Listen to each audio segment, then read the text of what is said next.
activando. Intereses y sanciones. En cuanto a los beneficios, nos indica la normativa que será deducible como gasto para la declaración definitiva del impuesto sobre la renta y que las sanciones e intereses serán calculados en base al Código Orgánico Tributario vigente en nuestro país, Venezuela, y las sanciones son 1000 veces el tipo de cambio de la moneda de mayor valor publicada en el Banco Central de Venezuela. Siguiente slide, por favor. De igual manera, en este contexto entramos en el decreto, ese decreto que fue decretado el 16 de mayo del año 2024, una vez se designa al ente rector de esta contribución al CENIA, es publicado este decreto y en la siguiente lámina pueden ver los aspectos más importantes que consideramos de este decreto. En primer lugar, a través de este decreto se publica el porcentaje que se aplicará al monto de la contribución. Eso lo encontramos en el artículo 1 de este decreto y se fijó una alícuota del 9%. De las exoneraciones, también mediante este decreto se habla de las exoneraciones únicamente a los emprendimientos que estén registrados en el Registro Nacional de Emprendedores y el plazo de ellas será por un año. Siguiente slide, por favor. Tenemos también que el 17 de mayo fue publicado la Providencia SNAC 2024-000042 y a través de ella, esta providencia nos enmarca lo que es el calendario por el cual los contribuyentes que aplican a esta normativa deben regirse para cumplir con el deber formal de declarar y pagar. Y como pueden ver, la estructura de este calendario es muy similar, muy parecida a la estructura del calendario para sujetos pasivos especiales. Tenemos una columna donde está el RIF, la terminología de cada RIF de cada contribuyente y las fechas de los meses en que correspondía. Podemos ver que esta contribución empieza, según el calendario, a realizarse a partir del mes de junio, el 4 de junio para aquellos terminales de RIF que terminaban en 7 y se cerró el 18 de junio para aquellos que terminaban en el RIF número 5. De igual manera, es importante destacar que en esta providencia hay una información muy importante que nos indica que los contribuyentes deben realizar una informativa trimestralmente de la cantidad de trabajadores activos que posean en sus nóminas. Siguiente slide, por favor. Y para concluir este recorrido en todos los documentos legales que dan inicio a esta contribución, tenemos aquel instructivo de declaración para la protección de pensiones que fue publicado el 29 de mayo del año 2024 a través de la plataforma web del CENIA y él nos indica el procedimiento técnico para que los contribuyentes realicen esta declaración electrónica en el portal web. Este instructivo será detallado más adelante en esta ponencia. Les agradezco de antemano a todas aquellas personas que tomaron su tiempo para acompañarnos la mañana de hoy, a grandes profesionales de las ciencias económicas y sociales, profesores que fueron mis mentores, que forman parte de mi formación como profesional, tanto de pregrado como de pregrado, y estoy muy feliz de acompañarnos la mañana de hoy. Sin más que agregar, le doy el pase al licenciado Luis Aranguren. Muchísimas gracias.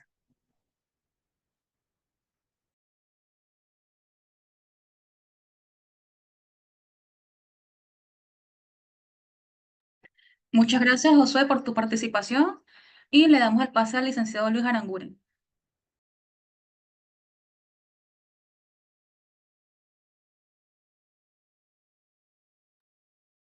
Aprovechamos esta oportunidad para enviarle saludos a la profesora Dix Oliveros, Camilo London, Rosibel Grisante, y por lo menos gracias por acompañarnos en esta hermosa mañana. Esperemos que el licenciado Luis Aranguren puedan conectarse. Muchas gracias por el pase, Giuliani, Josué, muchas gracias. Es importante comentar que durante la publicación de esta nueva ley de protección de pensiones surgieron muchas interrogantes, entre ellas cuál iba a ser la alícuota aplicable, cuál iba a ser, quiénes iban a estar exonerados de las mismas.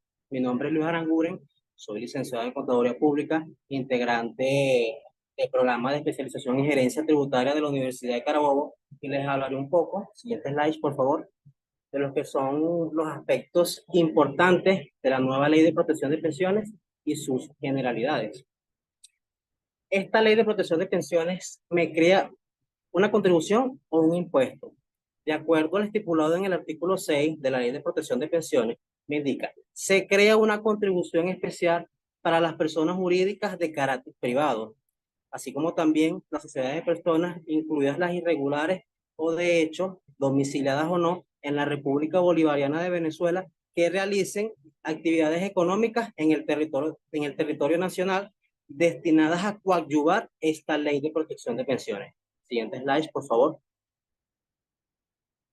Recaudación. De acuerdo a lo establecido en el artículo 9, en primer lugar, esta contribución será declarada y pagada mensualmente. Corresponde al Servicio Nacional Integrado de Administración Aduanera y Tributaria velar por los cumplimientos de los deberes formales atribuidos a esta contribución de acuerdo a los lineamientos del control fiscal en que se establece en el decreto constituyente mediante el cual se dicta el Código Orgánico Tributario. Siguiente slide, por favor. Potestad sancionatoria. El artículo 14 de la Ley Orgánica de Protección de Pensiones nos indica que es competencia del CENIAM sustanciar los procesos de verificación, determinación y fiscalización de esta contribución especial de la protección de las pensiones según a lo establecido en el Código Orgánico Tributario. Siguiente slide, por favor. ¿Quién es el sujeto activo? El sujeto activo de la obligación tributaria es el ente público acreedor del tributo, el Estado, en este caso, el CENIAM. El sujeto pasivo de la obligación tributaria es el contribuyente, el deudor del tributo, bien sea en calidad de contribuyente o en calidad de responsable. En este caso, las personas jurídicas de carácter privado, las sociedades de personas, incluidas las irregulares o de hecho. Siguiente slide, por favor. Alícuota. De acuerdo al artículo 1 del decreto 4.952, nos indica que se establece como monto de la contribución especial el 9% del total de los pagos realizados por el contribuyente a los trabajadores. En ningún caso, la base de cálculo podrá ser menor al ingreso mínimo integral indexado definido por el Ejecutivo Nacional. Es competencia del presidente de la República publicar anualmente el porcentaje de cálculo de acuerdo a los límites previstos en la Ley de Protección de Pensiones. Siguiente slide, por favor. Exoneraciones. De acuerdo al artículo 8 de la Ley de Protección de Pensiones, el presidente de la República podrá exonerar total o parcialmente a una cierta categoría de contribuyentes especiales destinadas al sector estratégico con la inversión extranjera y desarrollo nacional. En el mismo orden de ideas, en el artículo 2 del decreto 4.952, se exonera el pago de la contribución especial a los contribuyentes que estén inscritos en el Registro Nacional de Emprendedores. Siguiente slide, por favor. En concordancia con lo establecido en el artículo 3 del decreto 4.952, los beneficiarios de la exoneración no estarán obligadas al deber formal de declarar y pagar la declaración de protección de pensiones durante la vigencia del decreto de exoneración. Para los contribuyentes que presentaron su declaración correspondiente al mes de mayo y que se inscriban en el mes que va en curso, no estarán obligados a presentar la declaración y pago durante la vigencia del decreto de conformidad con lo establecido en el presente artículo del decreto 4.952. Siguiente slide, por favor. Multas. De acuerdo al artículo 13 de la Ley de Protección de Pensiones, las personas jurídicas de carácter privado que no presenten la declaración o la presenten fuera del plazo establecido por la Administración Tributaria serán sancionadas con una multa equivalente a 1.000 veces el tipo de cambio de la moneda de mayor valor publicada por el Banco Central de Venezuela. La omisión o retraso en el pago de la contribución especial será sancionada de acuerdo al artículo 109 del Código Orgánico Tributario. Siguiente slide, por favor. Intereses moratorios. Según lo establecido en el artículo 2, la falta de pago de la contribución especial dentro de los plazos establecidos hace surgir en pleno derecho intereses moratorios de acuerdo al artículo 67 del Código Orgánico Tributario. Siguiente slide, por favor. Quiero extender mi agradecimiento a la Universidad de Carabobo por esta oportunidad. Al mismo tiempo, mis salutaciones a cada uno de los profesores que nos acompañan, profesor Leonardo Villalba, profesor Camilo London, profesor Edixa y a los demás profesores. Muchas gracias por tomar de su tiempo en estar presentes en este simposio y a cada una de las personas que nos acompañan. Y le damos el pase a la licenciada Roxy Moreno.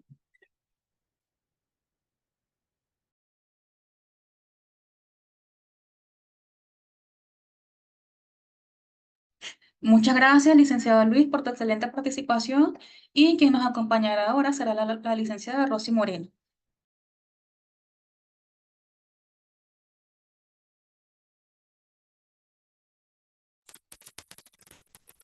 Hola, buenos días. Gracias, Luis, por cederme pase. Y sí, como lo mencionó con anterioridad el licenciado José Orozco, ya al día de hoy ya debieron haberse realizado las primeras declaraciones correspondientes al mes de junio. Y el portal ha sido tan receptivo que hasta el momento no se han generado ningún tipo de inconveniente.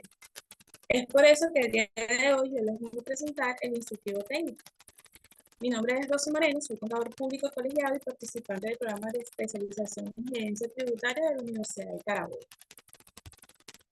El instructivo técnico. El instructivo no es más que un documento en el cual se detalla de manera muy específica la manera en que se va a realizar la declaración ante el portal señal de la declaración para la protección de las pensiones, o lo que es la forma 19. Está dirigido a las personas jurídicas que tienen la obligación de cumplir con esta contribución especial, y su objetivo es servir como una guía sencilla que les permita conocer la aplicación desarrollada por la Administración Tributaria para la realización de la declaración para la protección de las pensiones, así como también realizar consultas o solicitar anulaciones. Siguiente slide, por favor.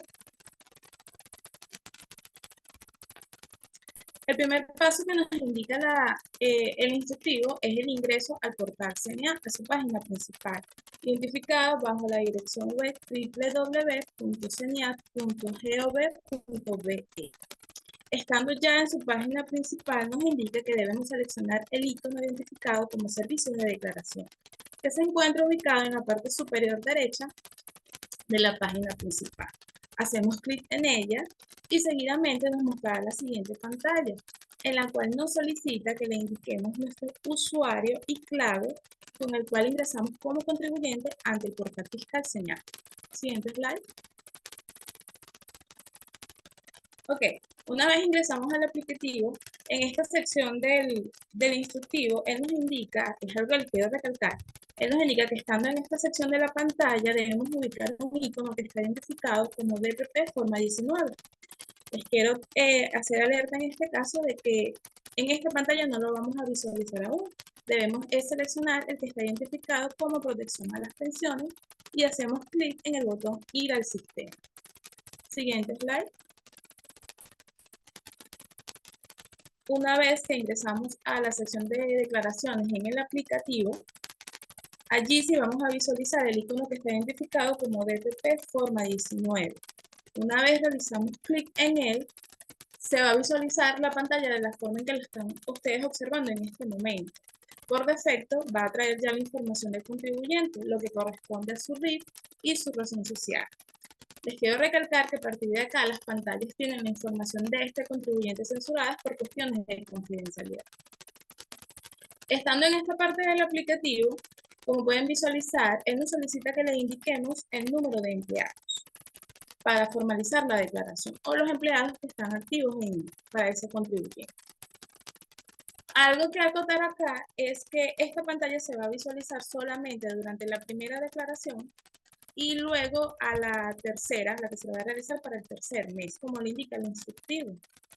En caso de que el contribuyente requiera actualizar este número de trabajadores entre la declaración que realizó en el primer mes y antes del tercero, lo podrá hacer en la pantalla siguiente. Una vez que le demos acá clic al botón continuar, por favor, el siguiente slide. Una vez que estemos en esta pantalla, que es donde formalizaremos la declaración, como pueden visualizar, ya ella trae por defecto información que ya veíamos en la pantalla anterior, como es el RIF, la razón social. Solamente nos va a solicitar le indiquemos el tipo de declaración que vamos a realizar y el periodo que por defecto corresponde al mes de mayo. Pueden ver que en la línea número 1 ya trae la cantidad de empleados que habíamos indicado en la sección anterior, pero también nos solicita que le indiquemos el total de salarios y bonificaciones de carácter no salarial, que es lo que conforma la base para esta declaración. Como les mencioné, los datos están censurados por cuestión de confidencialidad con el contribuyente. De forma automática, una vez indiquemos este monto, el portal va a calcular el 9% de dicha cantidad. También es necesario recalcarles que no, de acuerdo a lo que establece el instructivo, no hay posibilidad de que la declaración sea procesada con un total de 0 bolívares a pagar. Una vez indicamos ya toda la información que en este paso nos está solicitando, le damos clic al botón declarar. Siguiente slide. Una vez le indicamos ya toda la información que nos estaba indicando y le hacemos clic al botón aceptar, la página o el portal nos va a indicar el siguiente mensaje, que su declaración será procesada bajo un total a pagar de X cantidad de bolívares en este caso. De estar seguro de que esa es la información correcta que le vamos a precisar para esta declaración, seleccionamos el botón aceptar. De forma inmediata se muestra el siguiente mensaje en pantalla que dice que su declaración ha sido registrada bajo un número de identificación. En este paso ya hemos formulado de manera efectiva la declaración. Como pueden visualizar en esta segunda pantalla, en la parte inferior hay dos botones en los cuales nos permite imprimir o descargar lo que corresponde al formulario y al certificado de pago. Siguiente slide. ¿Qué corresponden a estos documentos? El compromiso de pago que viene identificado con el RIF, la razón social del contribuyente, la forma en la que fue guardada la declaración, el periodo y el monto a pagar, así como el formulario de declaración que trae ya toda la información que con anterioridad les fui indicando. Siguiente slide. Otra de las bondades que también tiene este aplicativo es que nos permite realizar consultas, bien sea de manera específica o de forma general. La pantalla para realizar las consultas es esta que ustedes están visualizando en este momento. Ella nos solicita que le indiquemos cierta información dependiendo de la manera en que vamos a realizar la búsqueda. Seleccionando la forma, en este caso sería la forma 19, tipo de declaración, el estatus y el periodo. Le hacemos clic al botón buscar y nos va a mostrar todas o la declaración específica que le hemos indicado que nos muestre. Siguiente slide. Otra de las bondades es que también nos permite, tenemos esta sección que está identificada como servicios al contribuyente, en la cual podemos realizar o solicitar anular alguna declaración. Es válido recalcar que para solicitar esta anulación solamente el instructivo indica dos motivos. Uno, que la declaración no deba ser procesada o que tenga un error material. Una vez que solicitemos esto, le indicamos cuál declaración, el periodo, la forma, él nos va a consultar o nos va a emitir un mensaje de que si estamos seguros de que queremos anular esta declaración, y una vez aceptamos todos los pasos que nos indica el portal, la declaración simplemente cambiaría de estatus, es decir, pasaría de pendiente de pago a anulada en caso de que la aprueben o seguiría estando pendiente de pago. También es necesario recalcar que para solicitar la anulación, la declaración debe permanecer pendiente de pago. Y ya por último, lo que establece el instructivo es salir ya de la aplicación, que se lo pueden realizar a través del menú desplegable que encuentran en la parte superior derecha. La flechita que está allí, ustedes simplemente la seleccionan y le indican cerrar sesión. Y ya para finalizar, no me queda más sino agradecerles a todas las personas que el día de hoy se tomaron su tiempo para acompañarnos en esta disertación con este tema que está tan en boga hoy en día con todos los contribuyentes. De verdad que muy agradecida con todos ustedes y no me queda más sino cederle el paso a la licenciada Francelina Araujo, que les va a presentar un caso hipotético de declaración. Muchas gracias.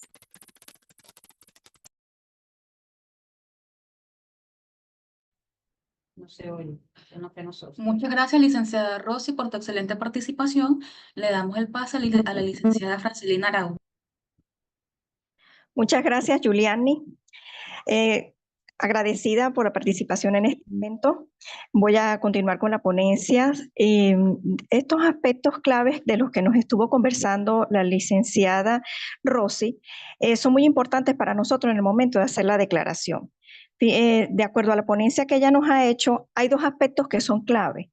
El primero es el número de trabajadores y el segundo es el monto correspondiente a los sueldos y bonificaciones no salariales que debemos tomar en cuenta para declarar.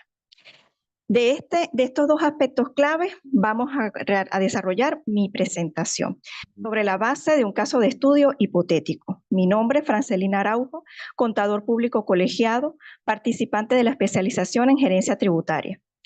El caso de estudio hipotético que les traigo para esta presentación es una empresa supuesta llamada Conexiones Compañía Anónima.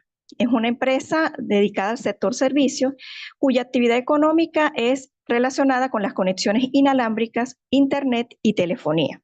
Siguiente slide, por favor. Para realizar la determinación del número de trabajadores y del total pagado al trabajador, hemos desarrollado esta hoja de trabajo que va a ser una guía y a la vez un sustento para la declaración de la protección a las pensiones. Vamos a ir guiándonos por la primera fila, la superior, donde podemos observar las columnas con letras para poder hacerle la explicación. La primera columna está relacionada con los ítems. Los ítems se refiere específicamente al número de trabajadores que nosotros vamos a tener para la declaración. Además, vamos a tener algunos datos adicionales del trabajador, como su nombre, su cédula de identidad y el cargo que ocupa, para efectos de control interno y, por supuesto, para esa parte de auditoría que nosotros debemos llevar de la nómina de la empresa. Como mencionó Rosy, en el tercer mes nosotros debemos hacer una actualización del número de empleados en la página de Señal. Y pues este papel de trabajo nos va a permitir a nosotros conocer el estatus de esa nómina con la que estamos realizando nuestras declaraciones. Este primer ítem que nos coloca o nos permite observar el número de trabajadores se sustenta en la Gaceta Oficial 42.881. En la cual nosotros podemos observar la necesidad de conocer el número de empleados. Siguiendo el orden del papel de trabajo, nos encontramos con la columna F, en la cual tenemos los conceptos salariales pagados a los trabajadores.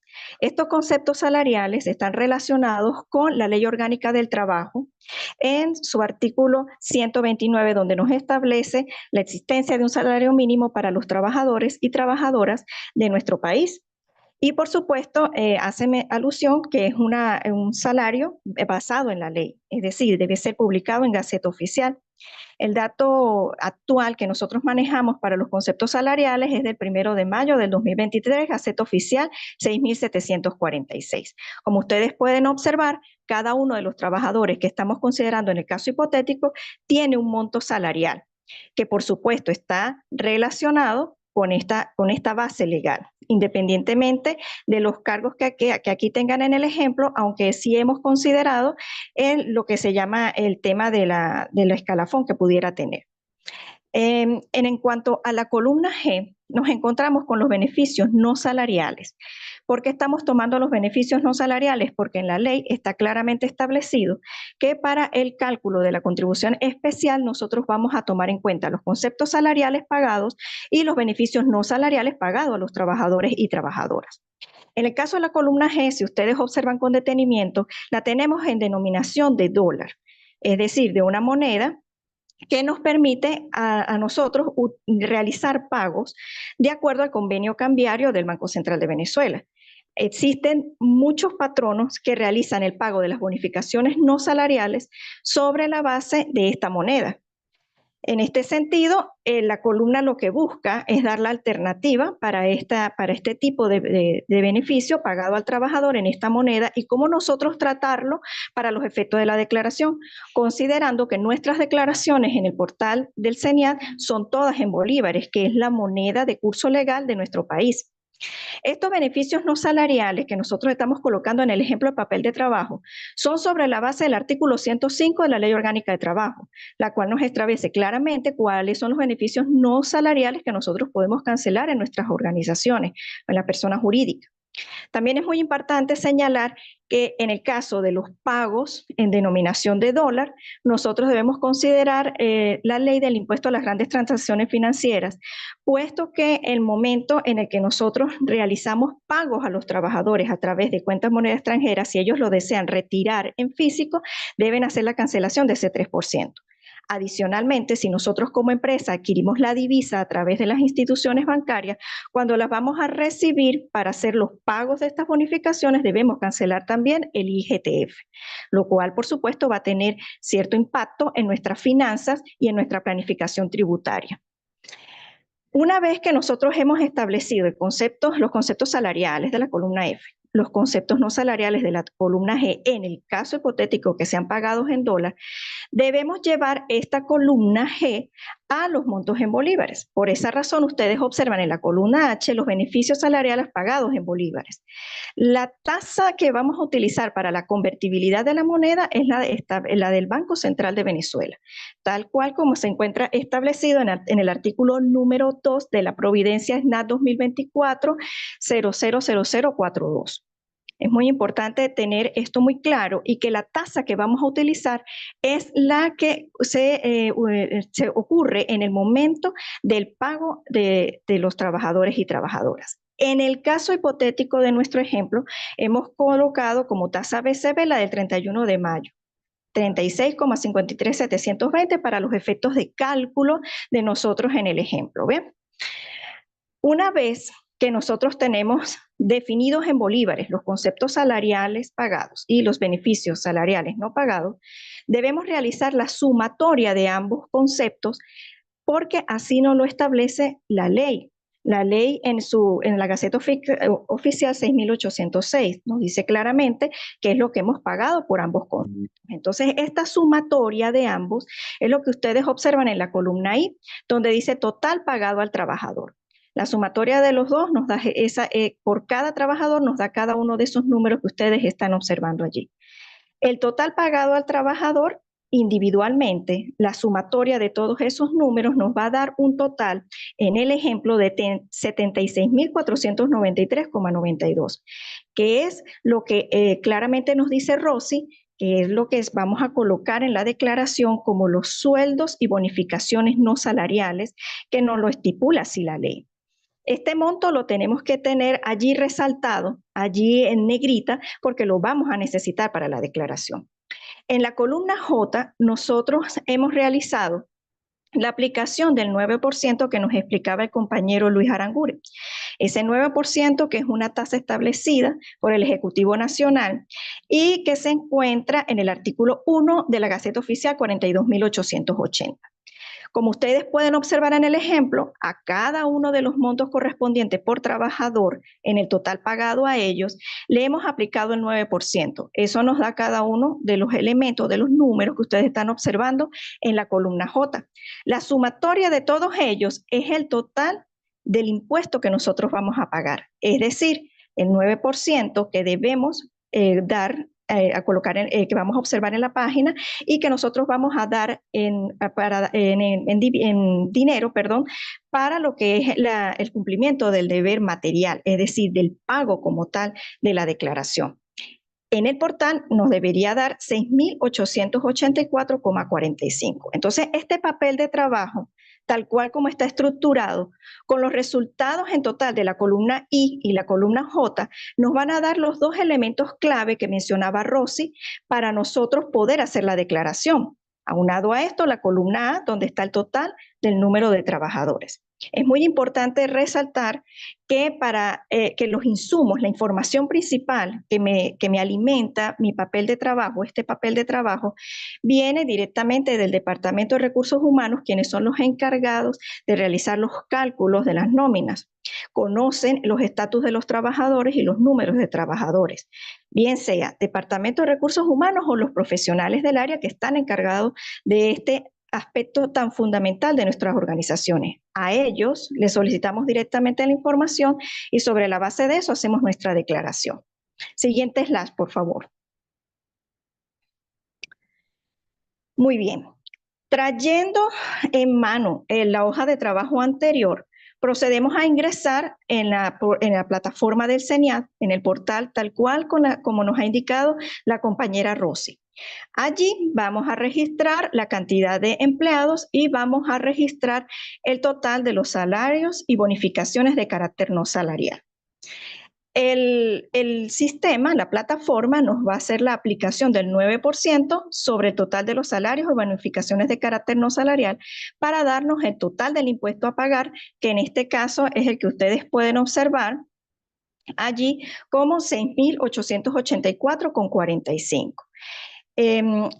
Adicionalmente, nosotros verificamos, por supuesto, la información que nos esté arrojando allí el sistema, que nuestra identificación de la empresa esté correcta, nuestro número de RIF, que veamos nuestro número de declaración. Siguiente slide, por favor.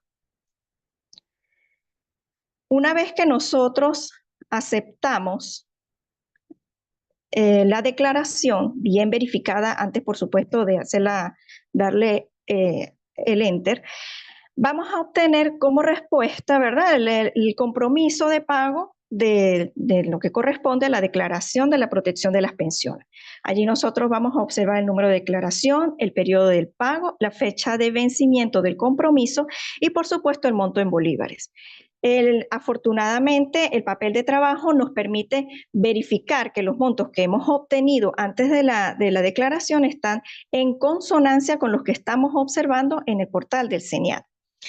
Una vez que nosotros tenemos este compromiso de pago, el compromiso va a estar registrado en las instituciones bancarias que tienen acceso al CENIAT para el pago y para el cumplimiento del deber material.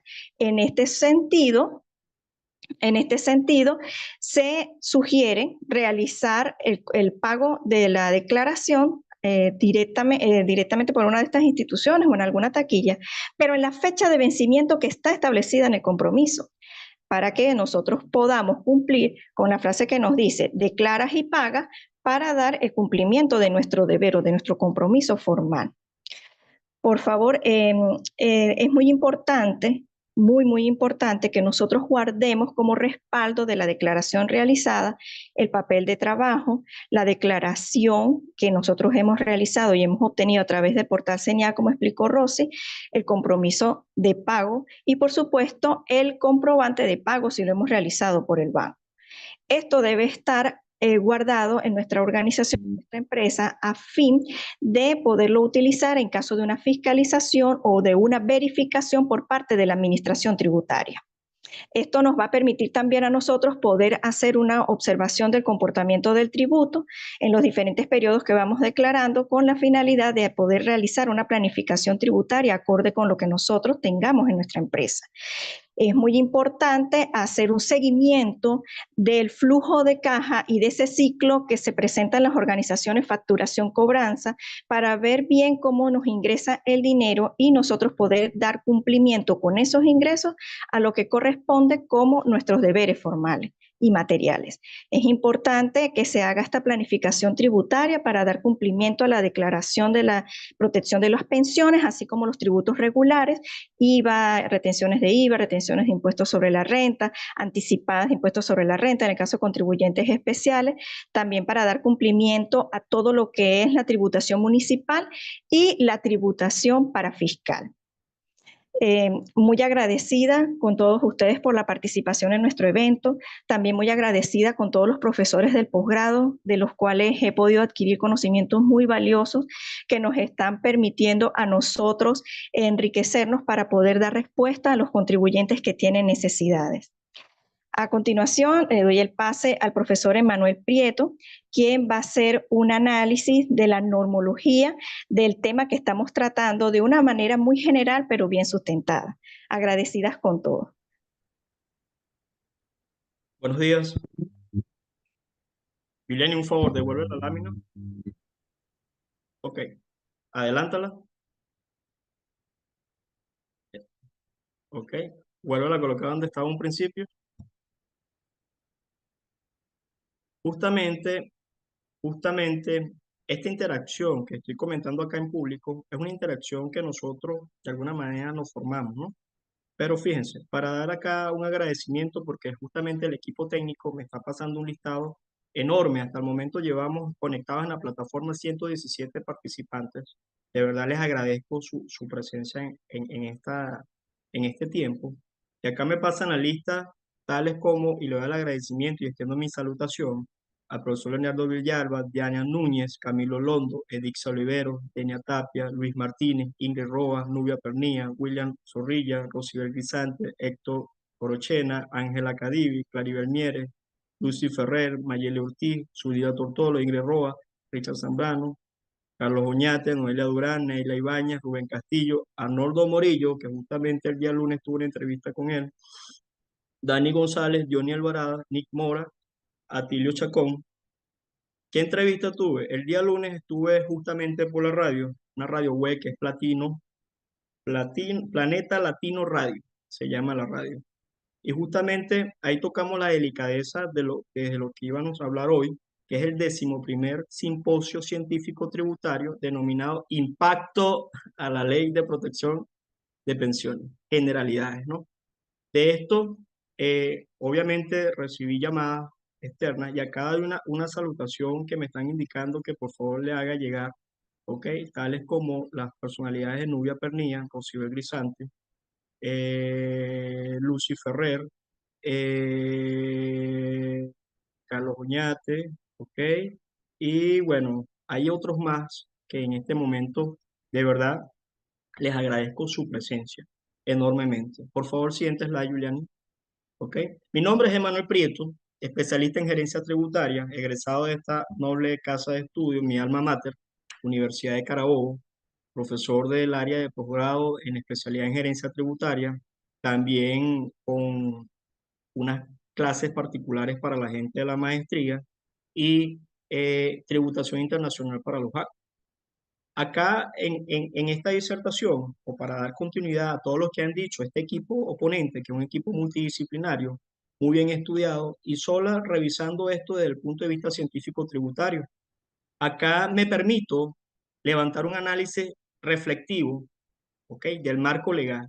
Este marco legal, o mejor dicho, buscando esta nueva ley, ¿qué era lo que hacía? Encontramos que en la normativa fundamental, observamos que tenemos 3 leyes. La Ley Orgánica del Sistema de Seguridad Social, que es la primera ley que avanza para efectos en materia de pensiones. Luego viene la Ley del Seguro Social. Y por último, en el 2024, la Ley de Protección de las Pensiones de Seguridad Social frente, así tal cual denominado, lo ha indicado el Ejecutivo Nacional. Estas 3 normas, cuando revisamos a fondo y lo vemos desde el punto de vista normológico, damos cuenta que están exclusivamente para el objeto pronunciar de lo que son los seguros sociales o la protección de las pensiones. ¿Ok? En este punto no me voy a extender mucho, sin embargo dejo la gráfica allí solo para que ustedes se permitan dar cuenta de que hay 3 normas. Siguiente slide, por favor. Hay un marco, este marco que ustedes ven acá. Una de las cosas que ustedes lograron ver justamente con la licenciada Francelina era cómo determinar un papel de trabajo justamente para esta nueva ley de protección de pensiones. Y para eso debemos hablar de un marco normativo. Pero lo que más dentro del gremio o dentro de los profesionales o tributaristas, una de las cosas que más enmarcaba era qué cosa es salario. Resulta que esta comparación de este marco con la pirámide de Kelso, entramos en un estudio que es la normología. Y sencillamente ustedes ven gráficamente, ok, tengo el marco, tengo la pirámide de Kelso. ¿Cómo calza esto? Siguiente slide, por favor. Resulta que yo partiendo del artículo 86 de la Constitución, buscando el respaldo jurídico, doy cuenta de que saltando de allí, que nace lo que es la protección de pensiones, me voy al artículo 91, donde me define el salario mínimo vital en la Constitución. Seguidamente tengo una nueva definición en la Ley Orgánica del Trabajo, en su artículo 104 y 107. Asimismo, en la Ley Orgánica de Seguridad Social, ¿ok? Lo tengo definido en el artículo 114 y en el artículo 11, ¿ok? De estas normas. Aparte, yo tengo una definición en una sentencia exclusivo para la determinación de lo que es para efectos de cumplimiento de la RI y declaración de impuestos sobre la renta con respecto a los ingresos. Esta gráfica que ustedes ven allí es la pirámide de Kelsen dentro del marco. Pero esta nueva ley, la Ley de Protección de Pensiones, observamos que en función al artículo 129 de la Ley del Trabajo, que donde el 1 de mayo del 2023 me indicaron que era salario mínimo, está justamente como la definición de ingreso mínimo mensual. Ahora bien, tenemos una nueva denominación que es el ingreso mínimo integral indexado, que está articulado en la Ley de Protección de Pensiones en su artículo 7. Acá simplemente lo voy a graficar, está graficado, ¿ok? No voy a entrar más allá de, porque la invitación es que los contribuyentes deben buscar a los especialistas, deben buscar a los profesionales del área. Es decir, tienen que evitar automedicarse, ¿ok? Cuando tienen esta sensibilidad dentro de sus procesos de contribución, ¿ok? Por tanto, este gráfico que está acá muestra realmente un principio de una posible tesis más adelante. Sin embargo, bueno, de esto hay mucha controversia, cosa que acá no vamos a dirimir, motivado a que esto es un simposio científico tributario. De igual manera, por tanto, de esto simplemente me queda decir, busquemos a los profesionales que nos van a coadyuvar a hacer realmente la declaración de manera correcta. Sin embargo, la invitación es seguir observando el comportamiento y la metamorfosis que pueda tener esta ley de protección de pensiones. Hasta el día de hoy me han llegado al escritorio N cantidad de información, N cantidad de material importante, ¿ok? Que es lo que está sucediendo en la realidad venezolana. Bueno, por tanto, de verdad, nuevamente le doy gracias a todos los que están conectados. Al final de este encuentro vamos a tener las preguntas y respuestas, pero por tanto le voy a presentar mi equipo técnico que le va a venir con dos preguntas sumamente de las más sonadas dentro de nuestra investigación que hemos desarrollado. Sin embargo, todo aquel que tenga pregunta o consulta puede dejarlo por el chat, que asimismo van a ser contestadas. Bueno, adelante, por favor. Lo dejo con el siguiente participante para que desprenda dentro del equipo de preguntas y respuestas. Gracias, Julián. Muchas gracias, profesor. En esta oportunidad, la licenciada Ana Julia Veloz formuló una de las preguntas que fueron más concurrentes durante la presentación de estas leyes. Adelante, licenciada Ana Julia.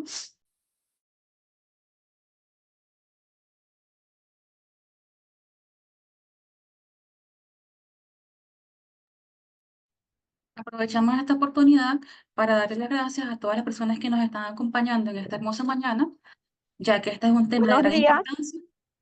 Buenos días, Ana Julia. Buenos días, así es, licenciada Giuliani. En virtud de esta nueva ley de protección de pensiones han resonado innumerables preguntas. Mi nombre es Ana Julia Veloz, contador público colegiado, y responderé una de las más frecuentes. ¿En qué artículo de la ley de protección de pensiones establece cuál es el aprovechamiento fiscal que genera esta contribución a las personas sujetas a la ley? El artículo 10 de la Ley de Protección de Pensiones, entrada en vigencia el 8 de mayo del 2024, según Gaceta Oficial 6804, establece que esta contribución especial será deducible como gasto para el cálculo de la declaración definitiva del impuesto sobre la renta. Gracias, le doy el pase al licenciado Jesús Martínez. Muchas gracias, licenciada Ana Julia Veloz, colega. Agradecido por estar aquí presente el día de hoy, a presentarles la siguiente incógnita que se ha generado, que es una de las más secuenciales que se han presentado. Y tiene que ver con la protección de la Ley de Protección de Pensiones de la Seguridad Social. Es un fondo de pensiones. Para responder esta controversia, vamos a irnos a abordar a esta respuesta en base a la Gaceta Oficial 6806, que fue publicada en el 8 de mayo del 2024. ¿Ok? Y nos vamos a basar en el artículo 1 y en el artículo 9. El artículo 1 nos menciona que la presente ley tiene como propósito llevar transparencia y participación. ¿Ok? Y, por ende, el artículo 9 nos dice que la contribución será cancelada y pagada.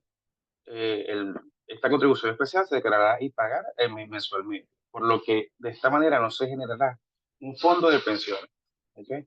Esta han sido una de las respuestas más controvertidas y las que nosotros le hemos dado mayor énfasis para poder presentárselas a ustedes el día de hoy. De verdad que me siento muy agradecido por haber participado en este seminario en compañía de mis compañeros, todos alto nivel y muy buenos profesionales, así como el agradecimiento a mis profesores que se encuentran la mayoría conectados. Ha sido un placer para mí recibir toda su formación a mi universidad y bueno, gracias por esta oportunidad. Los voy a transferir nuevamente, le doy el pase al equipo técnico para que continúe con la presentación. Muchas gracias, licenciado Jesús. En esta oportunidad, en el público, están realizando la siguiente pregunta. Tengo una inquietud. Toca revisar si el trabajador tiene ingresos inferiores a $130 que es salario mínimo en bolívares. Toca ajustar para efectos del cálculo de este atributo. Esta pregunta nos ayudará a responderlo la licenciada Francelina Araujo.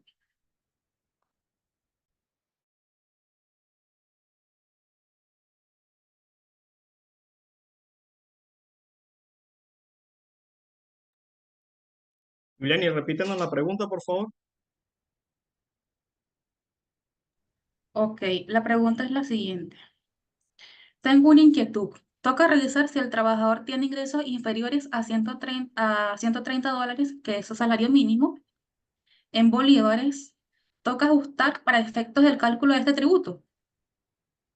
Ok. Fíjense que la respuesta a esto siempre está marcada a lo que es la normativa, ¿no? Y esto genera una controversia. Lamentablemente, lo que ha indicado el Ejecutivo Nacional, vemos como en el artículo 129 de la LOC no ha quedado por escrito en una gaceta realmente cuál es el salario mínimo real, ¿ok? O la definición realmente del salario mínimo integral indexado. Resulta que tenemos muchos contribuyentes, que estos contribuyentes, por ejemplo, como siempre lo hemos indicado en clase, en nuestra academia, de que tienen zapatería y les paga a sus trabajadores $20 a la semana, y esto lo sumo al mes son $80, que para efectos de lo que el Ejecutivo Nacional ha indicado que debería ser mínimo $130, tenemos inconsistencia. Este tipo de inconsistencias son las que nosotros hacemos el llamado, que deben buscar los profesionales, que son los que le van a indicar qué cosa debe ser. ¿Ok? Por tanto, una de las cosas más importantes que estamos observando el día de hoy es que honestamente se están pronunciando muchos objetos económicos en función a lo que ellos han determinado la ilegalidad de la norma.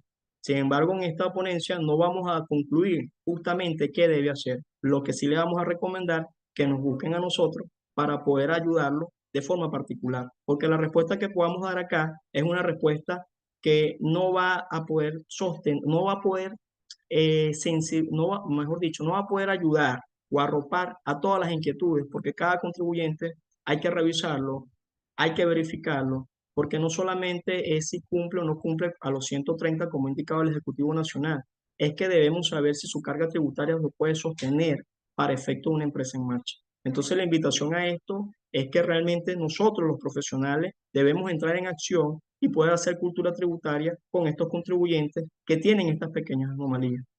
Adelante, aquí en línea nos pregunta Lisolé. Adelante, Lisolé.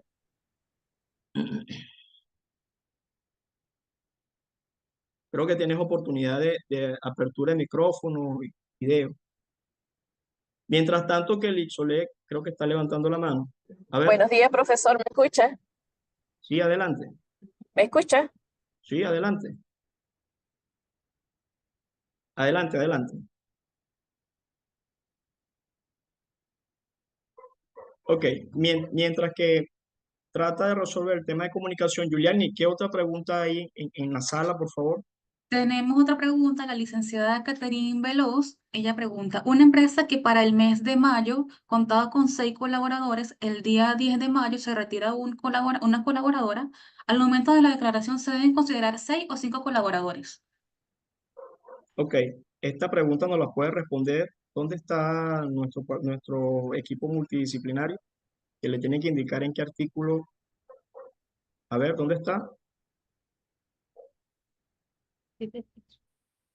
Se apagaron los micrófonos. Se apagaron los micrófonos. Ok, la Ok, norma nos dice, seguimos con otra. Bueno, la norma nos dice que la norma nos indica que de forma trimestral debemos indicar la cantidad de trabajadores. Nosotros observamos que en la misma plataforma y según el instructivo, nos indica que debemos colocar la cantidad de trabajadores y la base disponible. Esto es para efecto en una primera declaración, pero lo esperado es que en la próxima declaración del mes de julio no aparezca la solicitud de cantidad de trabajadores. Sin embargo, existen dos escenarios. Es posible que aparezca aún el campo solicitando la cantidad de trabajadores de cierre para ese mes o sencillamente no aparece hasta cumplir el primer trimestre para poder anunciar y apegarse a lo que dice la normativa. ¿Ok? El tema de la función de cuántos trabajadores hay o no hay va a depender si en el momento de la plataforma lo exige. Lo que realmente debe suceder, que debemos apegarnos a lo que dice la normativa. Debemos declarar exactamente el contribuyente lo que le ha pagado a sus trabajadores, tanto de carácter salarial y no salarial. Debemos apegarnos a lo que dice la norma desde el punto de vista científico tributario. Sin embargo, hay ciertas consideraciones pertinentes que exclusivamente los profesionales sabemos que debemos hacer a estos particulares. Estoy leyendo una pregunta del público que viene de Camilo Londo. No sé si se desapareció o la tenemos allí.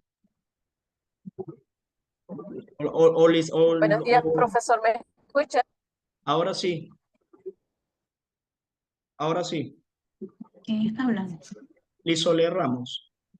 Ya, ¿cómo está usted, profesor? Lizoler Ramos. Una pregunta. Si el contribuyente declara el IVA mensual, declara su impuesto sobre la renta anual, pero jamás en su vida se inscribió en el Seguro Social, ni en el INSEE, ni en nada, cosa que impuestos para fiscales que debería estar inscrito, ¿cómo haría para declararle el TPP? Ok, fíjense, estos tipos de contribuyentes son los contribuyentes que debemos hacer nosotros cultura tributaria. ¿Por qué? Porque resulta que esta contribución especial, que es una exención, nosotros estamos incumpliendo con lo que es la parafiscalidad, con lo que realmente debe competir.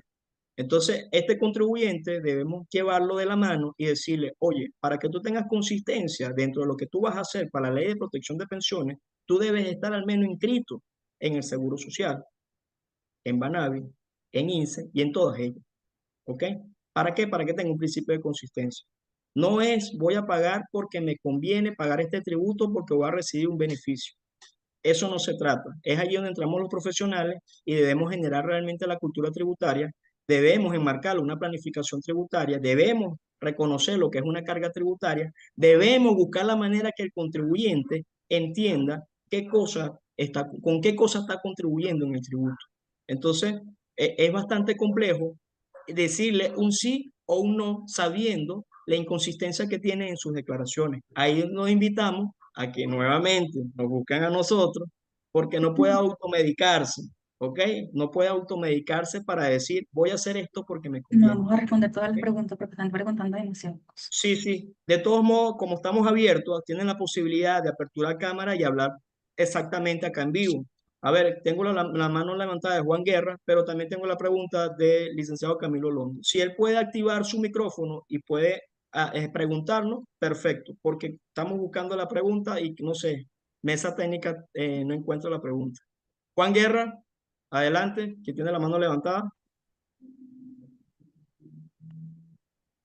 Buenos días a todos. Y primero felicitarlos por el simposio. Estuvo muy concreto todas las intervenciones.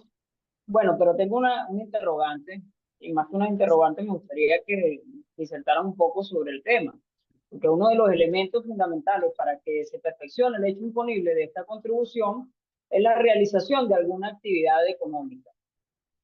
En ese sentido, a los fines de esta ley, ¿qué entienden los ponentes por actividad económica?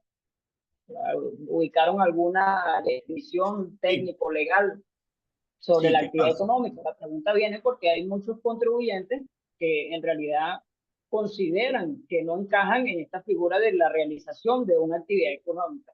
Por ejemplo, algunos condominios comerciales. Ok, fíjense algo. Juliani, ¿puedes colocar la lámina donde definimos quiénes son personas jurídicas? Resulta que lo concerniente a lo que era realmente quienes deben hacer la contribución está enmarcado en el Código Civil y Código de Comercio. Ahí están las definiciones realmente claras de quién es personas jurídicas, quién es personas de derecho y las irregulares. Pues resulta que nuestros elementos económicos, ahí lo ven, esto está articulado allí. Pues resulta, y esto es lo que realmente va para todos, nosotros todos los contribuyentes tenemos ciertas actividades que propiamente no son para que encajan en este marco. ¿Qué sucede? Es aquí donde los profesionales como nosotros debemos coadyuvar, ¿ok?, a los contribuyentes a hacer un escrito y llevarlo delante de las autoridades competentes para que hagan las consideraciones pertinentes. ¿Por qué? Porque tenemos muchas actividades, como muy bien lo acabas de mencionar, tales como condominios que se rigen por la ley de horizontal, por ejemplo, como los institutos educativos, que también tienen una norma propia. Y si seguimos revisando, nos vamos a llegar hasta la ONG, ¿ok? Que podemos inclusive encontrar, Juliani, puedes quitar la lámina, puedes encontrar justamente lo que nosotros esperamos que ellos hagan una participación del tributo. ¿Qué sucede? Esto realmente allí, ese espacio, debemos entrar nosotros los profesionales, revisar el contribuyente, ubicar los elementos, hacerle una normología y levantarlo a las autoridades para que haga las consideraciones pertinentes. Acá es claramente en este simposio científico tributario, no podemos concluir con una respuesta de que no es o que no puede hacerlo. Al contrario, tenemos que incentivar a los contribuyentes, buscar los profesionales que hagan el debido proceso de revisión y esto llevarlo a las autoridades para que hagan las consideraciones y tengamos la calificación de alguna excepción, aparte de lo que indica, como lo dice la norma, que van a tener un año los que están inscritos en el Registro Nacional de Emprendedores. Eso es una excepción, pero eso no puede quedar allí. A ver, la profesora Edith Olivero.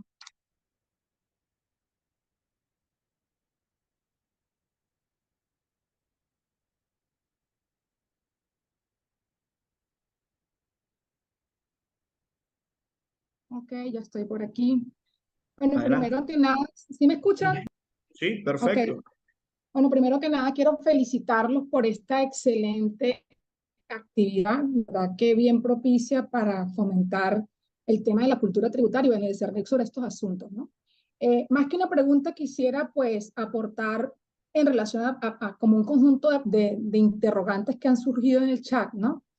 Y sin duda, como lo decía el profesor Emmanuel, hay que ver cada caso o cada cliente en particular, pero hay algunos elementos que sí tenemos que concatenar desde mi punto de vista, ¿no? Primero, el de ellos es la necesidad de tener una coherencia tributaria en cada uno de o en cada una de las normas que tenemos que dar cumplimiento.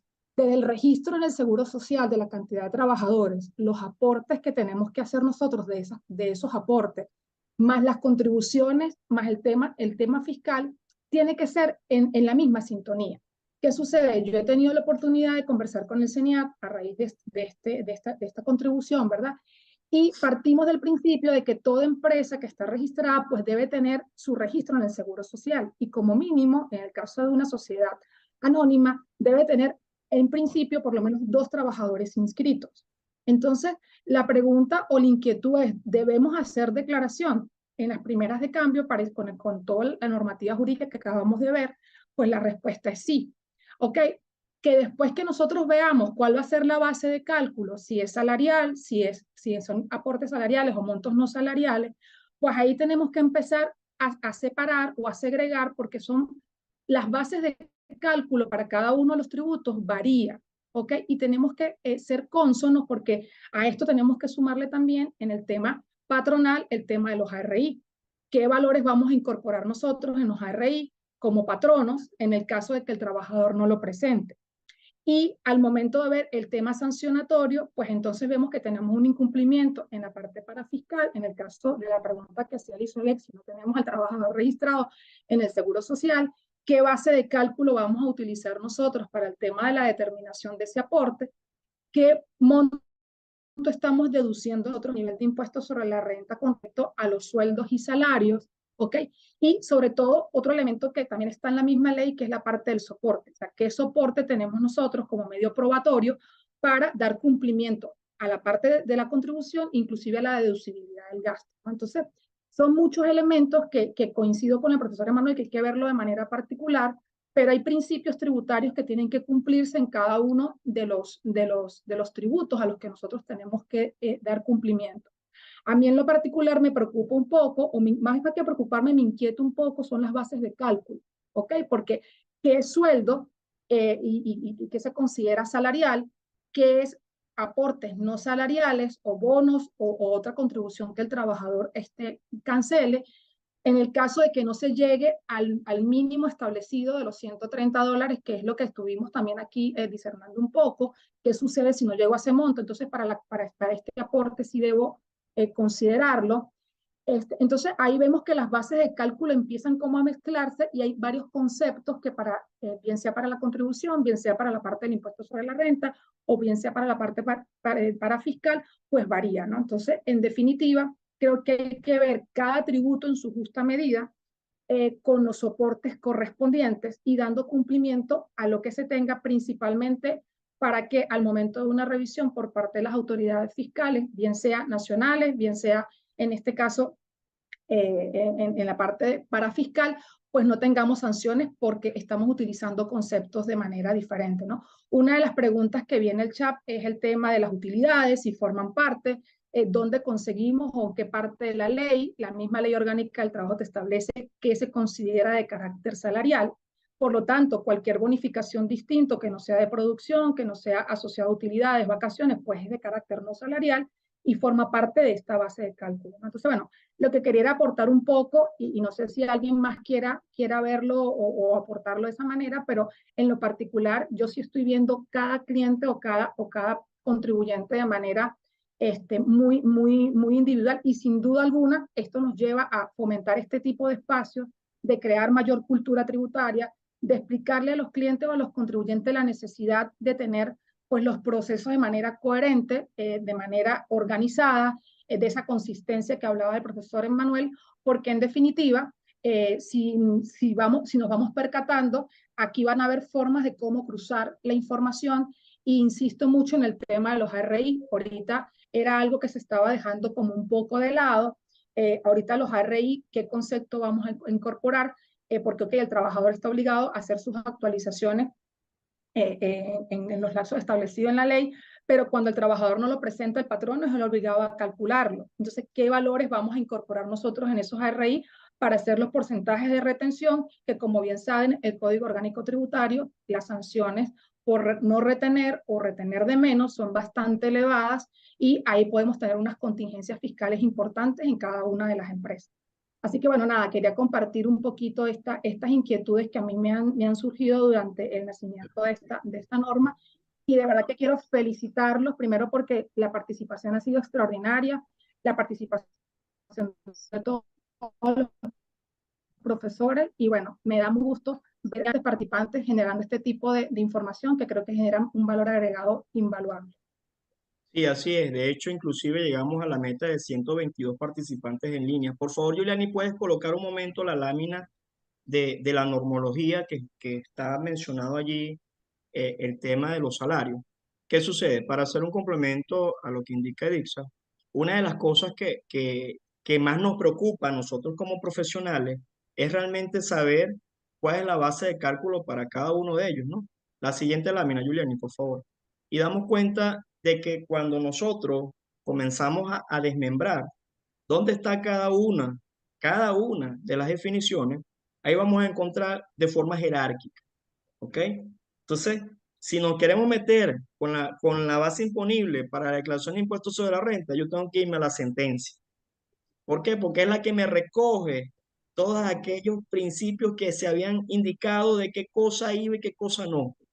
Ahora, cuando yo me voy a esta nueva norma, que es la Ley de Protección de Pensiones, y me indica que es lo de carácter salarial y no salarial, y ese no salarial nos compaginamos lo que indica la Ley Orgánica del Trabajo, ¿ok? Ahí comenzamos a tener entropía dentro de las normas. Pero si queremos ir más allá y ser más específico y buscar dónde puedo encontrar mi mínimo integral indexado, entonces nosotros como profesionales comenzamos de una vez desde el punto científico. Oye, yo quiero saber el indexado, dónde está en el convenio cambiario, y yo quiero saber el indexado, dónde está en la Constitución, y nos vamos a encontrar que no está. ¿Por qué? Porque realmente es allí un punto que es sensible, ¿ok? A lo que indica el Ejecutivo Nacional. Sin embargo, cuando realmente queremos saber cuál es mi mínimo, en el artículo 129 de la Ley Orgánica del Trabajo me indica que debe salir en Gaceta Oficial los salarios mínimos indicados por el Ejecutivo Nacional. Y la última oficial en Gaceta fue la del decreto del 1 de mayo del 2023. Esa es la más cercana. Sin embargo, entramos más allá y caemos justamente en la orilla y decimos, oye, ¿cómo trato a este contribuyente? Entonces resulta que la respuesta a los contribuyentes no puede ser una respuesta genérica, debe ser una respuesta entallada, porque no solamente debemos revisar qué cosa es la base de cálculo, sino qué cosa está haciendo él como contribuyente para poder limpiar realmente un papel de trabajo adecuado y mostrarlo frente a la administración tributaria. Estamos entendiendo que hay un juris imperius, ¿ok? Que esta es una ley que está indicada, inclusive hay un artículo que indica que cumple con las potestades tributarias, y esto es un tema que está allí plasmado, y cada uno de nosotros podemos leerlo y nosotros nos vamos a entender y vamos a dar cuenta qué realmente es lo que está sucediendo. Aquí me encantaría, porque estoy buscando la pregunta del licenciado Camilo Londo. No sé si el licenciado Camilo Londo está en línea. ¿Ok? Mi profesor en su momento en la casa de estudio. Por favor, quita la lámina, Julián, por favor. Camilo Londo está en línea. Sí está. Camilo se desconectó, no está. Sí está el profesor Camilo, ya le activamos el micrófono. Si quiere, profesor Camilo, por favor. Fíjense que, porque Muy buenos días. ¿Cómo está, licenciado? Gracias. Fíjense contento acá de escucharles y bueno, aprovechando para felicitarles por este espacio de interacción, de disertación, de un tema tan relevante como es esta contribución especial tan controvertida.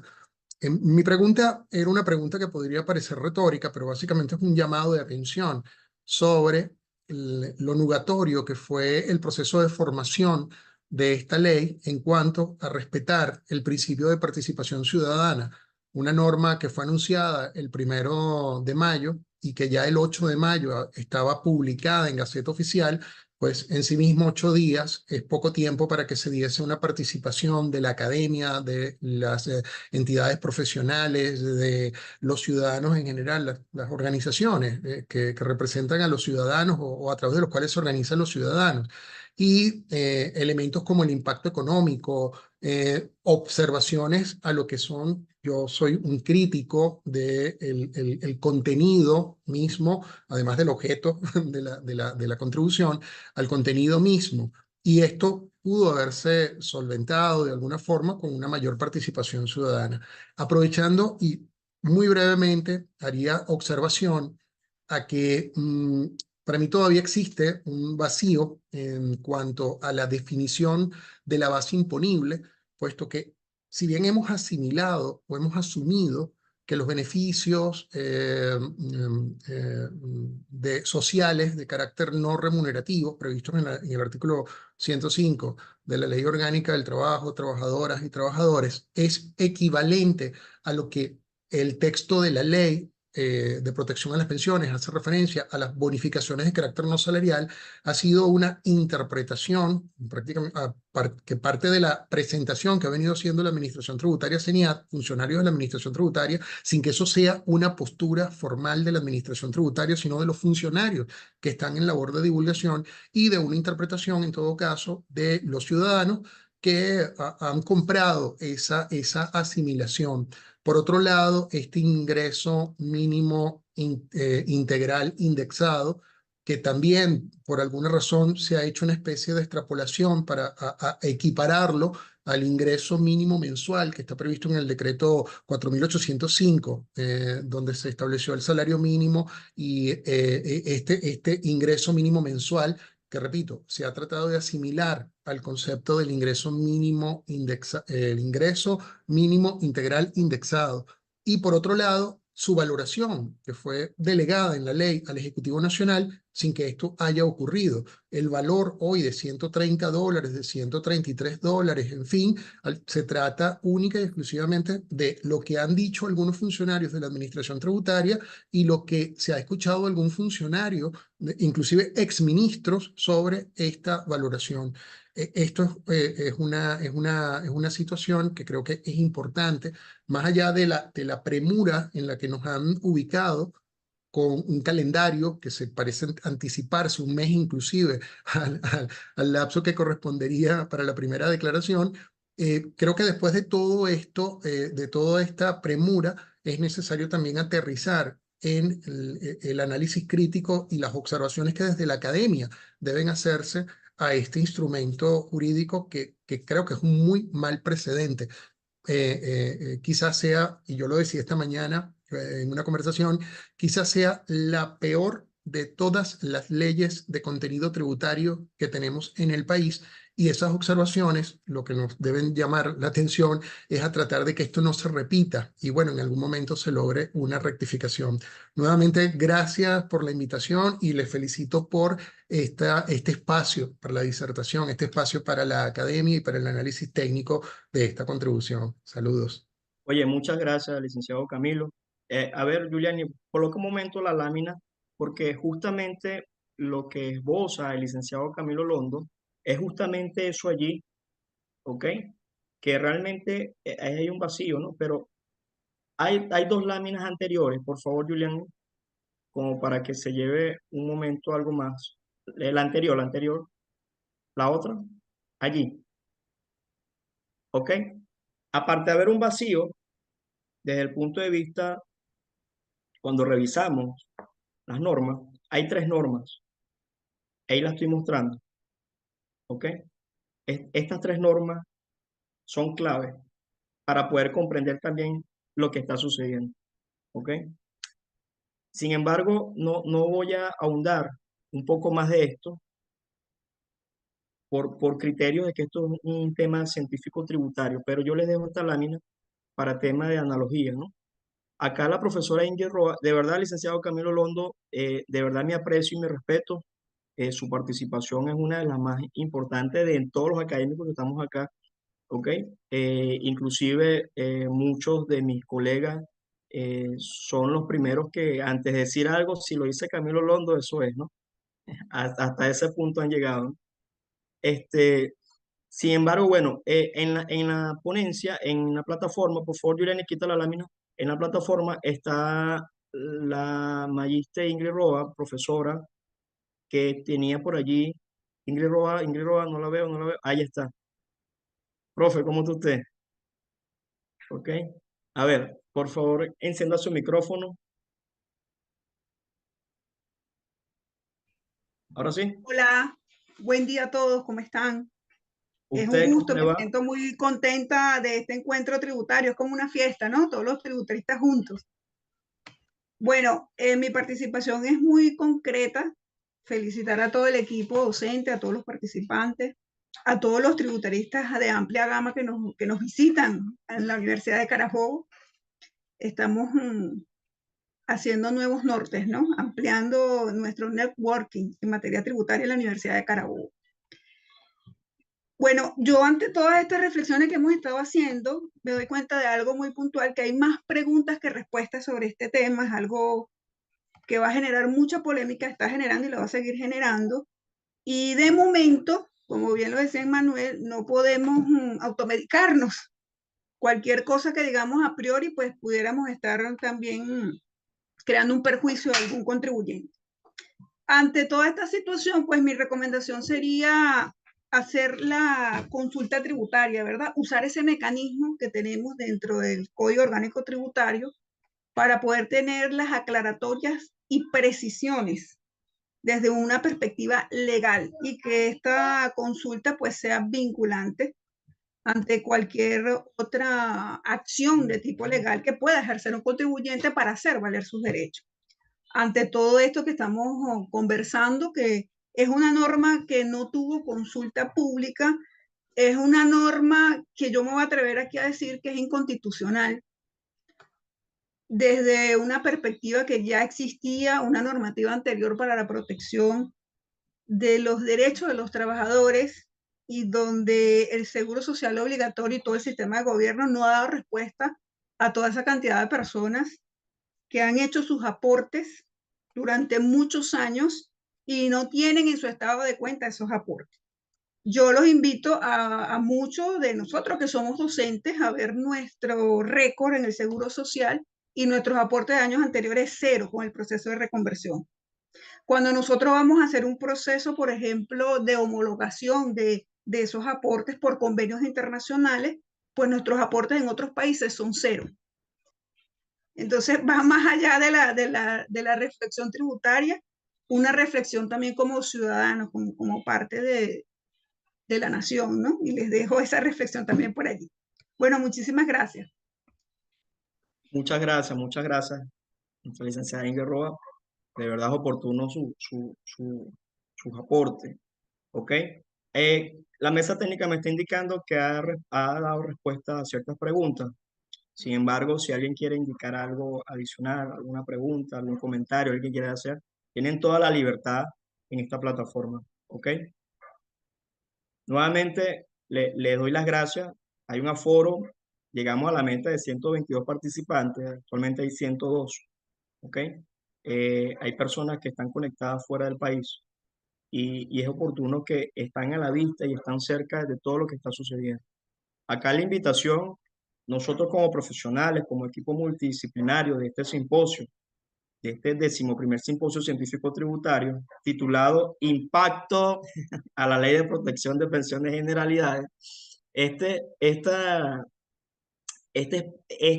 momento que nos hemos encargado de hacer llegar esta información es exclusivo para que nosotros, profesionales, todos nosotros, debemos hacer cultura tributaria. Debemos no dar una respuesta general a todo público. Es que debemos entallar la respuesta para cada contribuyente. Cada contribuyente tiene necesidades totalmente distintas. Y el medicamento que le dé a un contribuyente no puede ser el mismo para otro. Inclusive sabiendo que su actividad económica o sujeto social son muy semejantes. ¿Ok? ¿Por qué? Porque debemos evaluar muchos elementos. Particularmente esta ley de protección de pensiones, es una excepción sumamente puntual, ¿ok? Y que debemos hacerle un debido seguimiento. Desde cómo está nombrado esta ley, ¿ok? De la manera como nació esta ley, debemos hacerle un seguimiento. No podemos quedarnos con que ya salió y hay que contribuir y pagar. Es que debemos hacerle un seguimiento, ¿ok? Porque esto tiene efectos colaterales. Por tanto, nosotros como profesionales somos lo que podemos tener un enfoque holístico, ni siquiera integral, holístico, para poder alcanzar y poder de alguna manera disminuir ese impacto que puede tener en los contribuyentes. ¿Ok? De verdad, nuevamente gracias, le doy el pase. Ok, Rosibel Grisante, adelante, por favor. Por favor. Adelante. Buenos días. ¿Cómo está?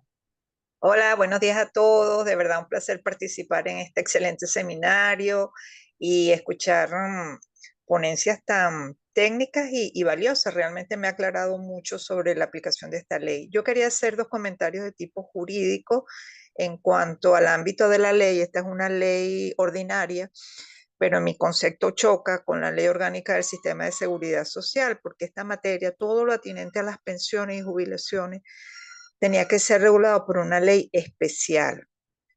Y mientras tanto, seguía vigente el sistema de tributos que recibía el Instituto Venezolano de los Seguros Sociales.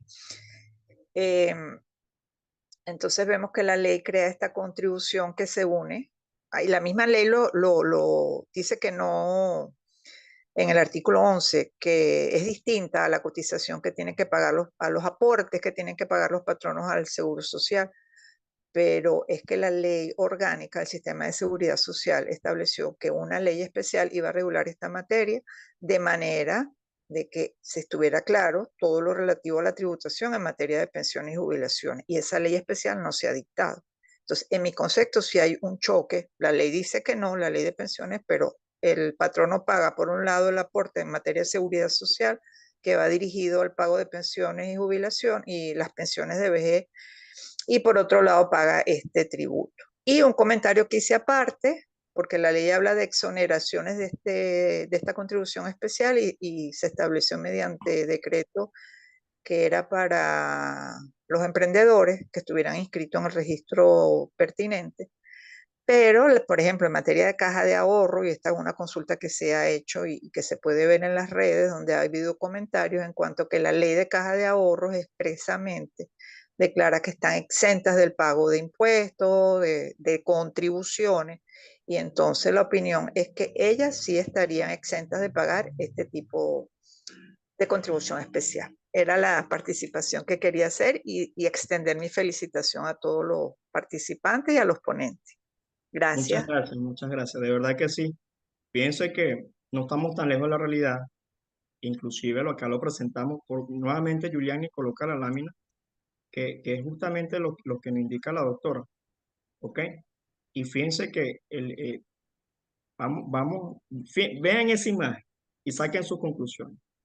Mi base, ley orgánica del sistema de seguridad social. Ley del seguro social del lado derecho. Y de mi lado izquierdo, la ley de protección de pensiones. ¿Ok? Quita la lámina, por favor, Giuliani.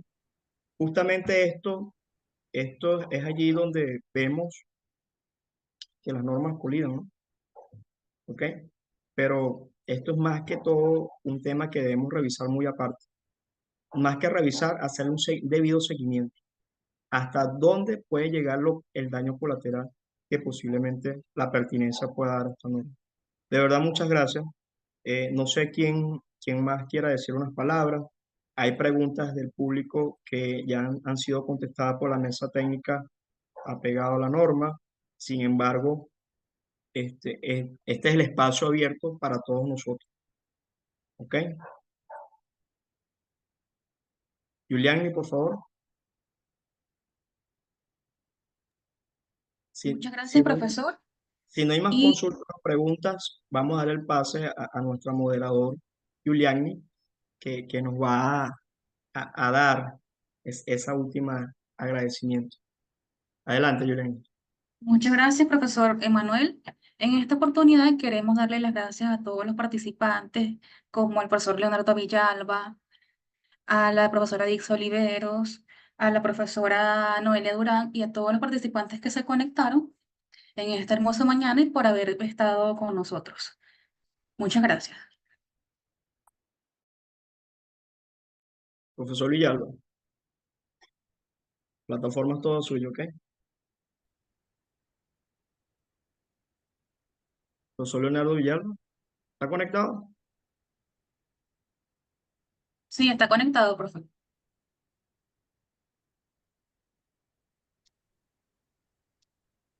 Solamente que estaba esperando que liberaran el micrófono.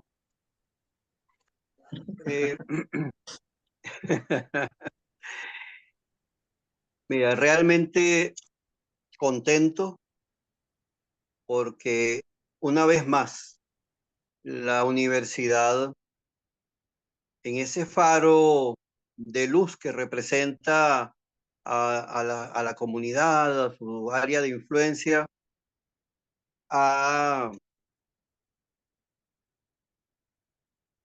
cumplido con esa misión que nos da la ley de universidad.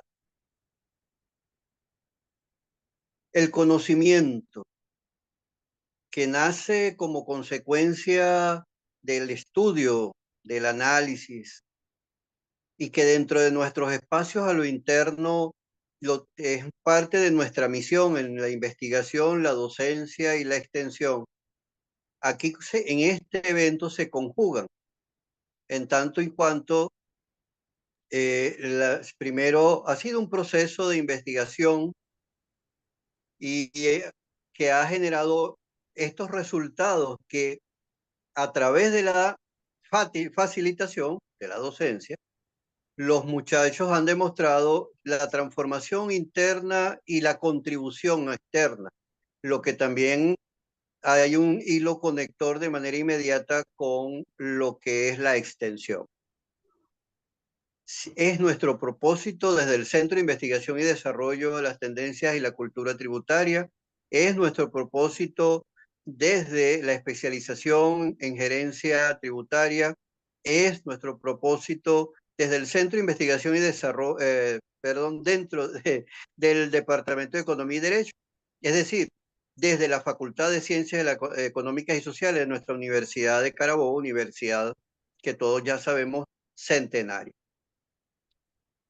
Y así como me doy cuenta que grandes amigos, colegas, aquí hay personas conectadas de México, a quien le extiendo un gran abrazo. Tenemos personas de Nueva Esparta, tenemos personas de la región central, tenemos gente de otra parte del continente. Evidentemente que no nos queda más a nosotros que agradecer la confianza depositada en la labor que generalmente para nosotros es lo cotidiano, lo normal, lo necesario. Y es cumpliendo esa misión que es darle respuestas o posibles respuestas o inquietudes para continuar en la búsqueda de información, en el caso particular tributario, y de manera muy precisa sobre una ley que, bien lo han dicho algunos colegas, nació muy rápido, hubo lagunas en cuanto a la consulta que debió hacerse para conocer la impresión de los sectores gremiales de la academia y de otros sectores, nos ha dado una gran ventaja. Hay que ver la parte positiva. Nos pone a discutir, nos pone a construir y, ¿por qué no decirlo?, generar alternativas que vienen a solucionar lo que seguramente el órgano, el sujeto activo, tomará en consideración para ir dándole la interpretación debida a esta ley. Agradecer de verdad a todos los colegas, que sé que es una gran lista y por eso yo les llamo la familia tributaria. Una familia tributaria que hemos venido construyendo desde la primera promoción de este programa de especialización, que nació en el 16 de julio de 1998, en aquella primera promoción que coincidió con los 40 años de la reapertura de la universidad, y que de ahí en adelante todos los años tenemos grupos de egresados y tenemos embajadores en todas partes, porque ha sido la misión de formar personas profesionales competitivos, especialistas en el área de la gerencia tributaria. A los jóvenes futuros o próximos especialistas que cierran su escolaridad, gracias por haber tocado un tema delicado, pero de actualidad, con muchísima pertinencia. Un tema que seguro va a ser vanguardia para el ejercicio, y serán ustedes protagonistas de transformaciones y cambios que van a ir viendo en cada día del ejercicio. Al igual al profesor Emanuel, que es el coordinador que ha tenido la responsabilidad de estructurar el equipo. Felicidades, agradecido eternamente, y por qué no agradecer a la institución, a la facultad, a la dirección de posgrado, a la dirección de investigación y producción intelectual, que está a cargo de la doctora Neida Ibáñez, porque nuestra estructura de investigación está adscrita a esa dirección y nos dio todo el apoyo necesario para llevar a cabo este tipo de actividad. En todas las instancias de la universidad, no me pongo a mencionar de manera particular porque quedarán personas por fuera y no es la idea. La idea es que todos como familia estamos en el proceso de construcción de la sociedad que realmente queremos y nos merecemos. Y eso se dará en la medida del fomento de la cultura tributaria en el marco de la fidelidad que debe existir entre el sujeto activo y el sujeto pasivo, es decir, la armonía para llevar adelante lo que el fin constitucional establece, que es el desarrollo sostenible y la preservación de la raza humana y la biodiversidad. Muchísimas gracias a todos por su atención. Realmente o gratamente agradecido por habernos acompañado y en los próximos días les haremos otros anuncios que iremos planificando para continuar con la dinámica, la discusión, la interrelación, con oír de ustedes los aportes para generar, por qué no decirlo, opiniones que puedan y deben mejorar en este proceso de evolución de las ciencias fiscales y tributarias. Así pues que muchísimas gracias, un gran abrazo para todos y cada uno de los presentes y bendiciones para todos. Muchas gracias, profesor Leonardo, por sus excelentes palabras y queremos seguir agradeciéndoles a los profesores Diana Núñez, Camilo London, Adix Oliveros, Denis Tapias, Luis Martínez, Ingrid Roa, Nubia Pernia, Williams Zorrilla, Rosibel Grisanti, Héctor Oro Chena, Ángela Cavidí, Claudia de Mieres, Lucy Ferrer, Mayerlin Ustaris, Sunilda Tortosa, Ingrid Roa, Richard Zambrano, Carlos Oñates, Noelia Durán, Neida Ibáñez, Rubén Castillo, Arnoldo Murillo, Dagny González, Diony Alvarado, Nick Mora, Atilio Chacón, por habernos acompañado en esta hermosa mañana y le damos al pase al profesor Emanuel Prieto para que él pueda hacer el cierre. Oye, muchísimas gracias. De verdad también, para no dejarlo por fuera acá estamos dando agradecimiento, pero acá está el presidente Capeniá, ¿ok? Isaac Pérez Juni, de verdad le agradezco enormemente su conexión a esta plataforma y a todo aquel público general y a todas esas personalidades que quizás deben ser nombradas y no hubo la oportunidad de nombrarlas, pero aún así el agradecimiento es enorme, de verdad que sí. Acá, desde la Facultad de Ciencias Económicas y Sociales, del área de posgrado, en el programa especialista en gerencia tributaria, en el acompañamiento del Centro de Investigación y Desarrollo de Tendencias de Cultura Tributaria, junto con la Escuela y de Economía, ¿ok? Damos realmente el agradecimiento. Espero que se haya cubierto la mayor expectativa en cuanto a esta normativa, pero debemos aclarar que esto está desde el punto de vista científico tributario, que esto está desde el punto de vista de la normología y que está desde el punto de vista de generalidades, porque la invitación es que nosotros como profesionales debemos ayudar a los contribuyentes y el público general debe evitar automedicarse, ¿ok? Y buscarnos a nosotros como profesionales. Verdaderamente gracias y que tengan un excelente día y un buen fin de semana. Gracias a todos por su presencia. Muchas gracias. Un permisito, por favor. Adelante. Ciertamente la idea es aportarle alternativas al público porque está ansioso de algún tipo de respuesta. Pero si creamos mayor inquietud, qué bueno porque va a haber mayor búsqueda. Así que la intención es esa, interacción permanente y constante para buscar, para perfeccionar el conocimiento de esta ciencia. Era todo lo que quería decir y disculpen la interrupción. Gracias, profesor. Bueno, con esto nos despedimos. Muchas gracias.